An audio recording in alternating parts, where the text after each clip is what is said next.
சபரிமலைக்குச் செல்லும் ஐயப்ப பக்தர்கள் கல்லையும் முள்ளையும் காலுக்கு மெத்தையாக மிதித்துக் கடந்து சுவாமி ஐயப்பனை தரிசிக்கிறார்கள். இப்படி அவர்கள் கடினமான காட்டுப்பகுதியை கடந்து வரும்போது ஐயப்பன் அவர்களுக்கு காவலாக இருப்பார். ஆனால் அந்த ஐயப்பனின் பக்தர்கள் வீட்டை காவல் காப்பது யார் தெரியுமா? ஐயப்ப பக்தர்கள் சபரிமலைக்குச் செல்வதற்கு முன்பு வீட்டில் ஒரு தேங்காய் உடைத்துவிட்டுதான் கிளம்புவார்கள்.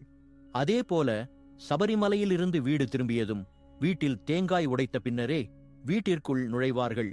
ஐயப்பன் கருப்பண்ண சுவாமியிடம் மாலை போட்டு விரதமிருந்து சபரிமலைக்கு வரும் பக்தர்களை நான் பார்த்துக் கொள்வேன், அவர்களுடைய குடும்பத்தாரை பார்த்துக் கொள்வது உனது பொறுப்பு என்று ஐயப்பன் கருப்பண்ணசாமிக்கு கட்டளையிடுகிறார்.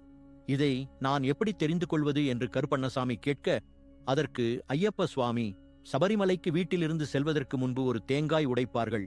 அந்த தேங்காய் சத்தத்தை கேட்டதுமே அவர்கள் வீட்டிலே போய் நீ காவலாக இருக்க வேண்டும் என்று கூறுகிறார். அதையடுத்து எவ்வளவு நாள் நான் காவலாக இருக்க வேண்டும் என்று கருப்பண்ணசாமி கேட்கிறார். சபரிமலையிலிருந்து அவர்கள் திரும்பி வந்ததும் இன்னொரு தேங்காய் உடைப்பார்கள். அந்த தேங்காய் சத்தத்தை கேட்டதும் நீ கிளம்பலாம் என்று ஐயப்பன் கூறுகிறார்.